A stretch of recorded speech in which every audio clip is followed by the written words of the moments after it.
So, Mr. Mukesh, I want to know your life journey. How did you come into this field? What has been your childhood like? What has been your education like? And also, what skills have you learned over the years? Sure. So, I was born in Siliguri, Okay. and I was in Siliguri school, which is Don Bosco, till Right. class 7. Right. And then I went to Pilani, Okay. which is a Birla public school, boarding school. Right. My parents thought I should have a all-round development. I Right. did my schooling over there. Right. Then I came to Delhi, Right. and in Delhi I did my engineering. Okay. And after that I did my master's in finance from Right. University of Delhi. Oh, great. Yeah, and then I picked up a job Mhm. and at a firm called Client Associates. Right. I started working with them in 2005, and I became a partner in 2009. Right. And then I felt that I should be doing something which is more client-centric, Mhm. which is more transparent, more ethical, and that's where the Alpha Capital was founded. Right. But during this period, what I realized Mhm. that in the career of personal finance, if one has to grow, then the approach of learning has to be very high. So I've always focused on that. So along with my degrees, what I did is I took up incremental or new degrees as well. So for example, I did my doctorate, which is Ph.D. in Asset Allocation from University of Delhi as well. Great. I did my CFA, CAIA, CFP. I'm pursuing CWM. Oh, great. And so, what I feel is that in a business, in the profession of financial advisory, the overall segment is very dynamic. We have to upgrade ourselves like a doctor, who has to learn so much. So this has been the journey. And we started Alpha Capital way back in 2009. Has been a phenomenal journey. We just completed 14 years. It has been a very satisfying journey. What opportunities do you see for people who are wanting to enter into this field of wealth management, either in a job or being an entrepreneur? So what are the opportunities, and would you advise youngsters join this field? See, one thing what we need to understand is that India is doing very well. India is growing rich, but India per se is not one. Okay, there are different segments of India. You have ultra-HNI, HNI, upper middle class, and lower class. Now, what is happening in the last few years? What we have seen, the segment of ultra-HNI, HNI, above middle class as a percentage has just rocketed. So, just to give you a perspective, there is around 0.1% of population of 14 lakhs of people who have an asset or net worth of more than $1 million. Now, these investors, 14 lakh, definitely need financial advisors. That is one segment. Second, if we look at the people who have net worth of more than 1 crore, that is 1%. We're talking about 1.4 crores, which is a big number. Now, if I talk about the advisors' numbers, currently in India, we have financial distributors to the tune of around 15,000. And out of that, almost half will be not active. Right. So the advisors are limited and the market is huge. And what is important is that this HNI category of 1% is growing in India at a very fast pace. If India is growing at 15% nominal GDP, then this segment is growing at 20-25%. So growth is there, the opportunity is phenomenal. There's just shortage of advisors. When I say advisors, there will be always a shortage of good quality advisors. And so it's there. I think anyone who is looking for a career in wealth management, personal finance, we are going through a golden period. As a company at Alpha Capital, we'll keep looking for new advisors. And you talk to any wealth management company, they're continuously hiring, they're continuously looking for people.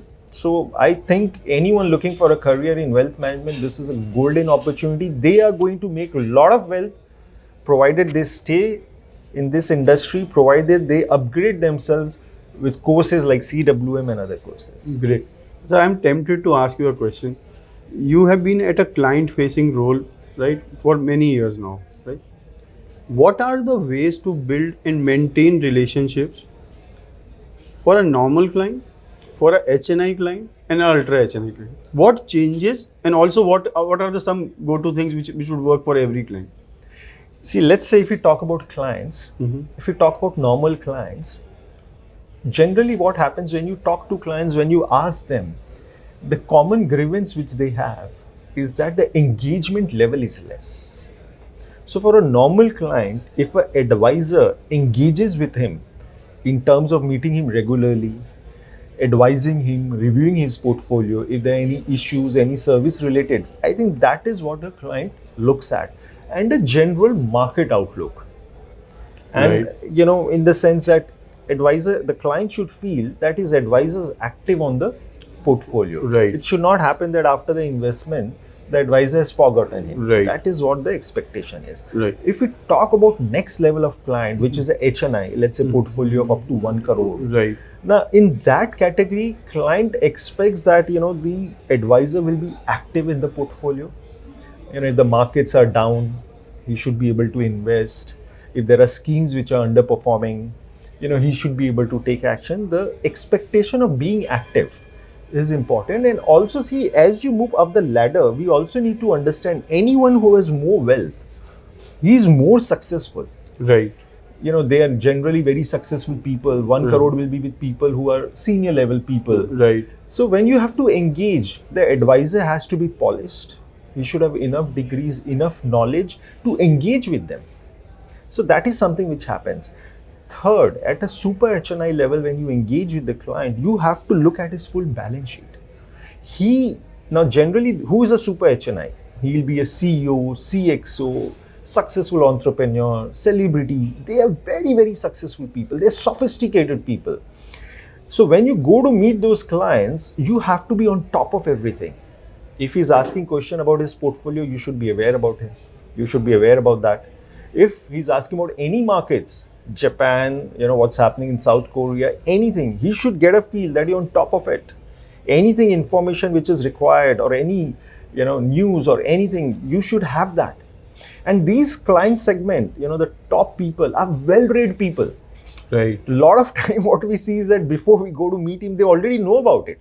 Right. So the question mark is what value you're bringing to the table. Right. The only thing which they want is the value. So advisor has to figure out, how can I add value? And this value delivery has to increase every time. So advisor has to be on top of it. Like I have been practicing wealth management now almost for 18, 19 years. Even now, I wake up every morning, I do research for 1 hour so that I'm top of it. It's a profession where you have to learn and you can't take your clients for granted. Right. Right.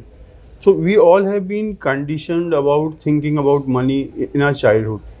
So what were your major learnings in your childhood about money and money management? So if you talk about my childhood, of course, we all get influenced by our parents. Right. What kind of upbringing they give us. And what I feel is that any mindset which we carry as an adult gets built up when you're your child. Right. Whether these are emotions of fear, greed, hunger, anything. Right. Now, if you ask me as a parent, as far as money is concerned, my mother taught me something which I still don't forget. During my childhood, we went through some bad days. But she never let me feel that we were poor or, there's a crunch of money. I always felt there's a surplus. Now, what has happened is that at any situation, one thing what I have in mind is that there's a surplus of money. It's a manifestation which happens. I don't know if you read the book Secret. If you've not, you should read. And manifestation is something which is very powerful. What is going to happen in future? You're building it right now. What you are thinking in mind is going to happen. So if you think there's abundance, there'll be abundance in future. So that mindset which I get of abundance in life is something which I really cherish.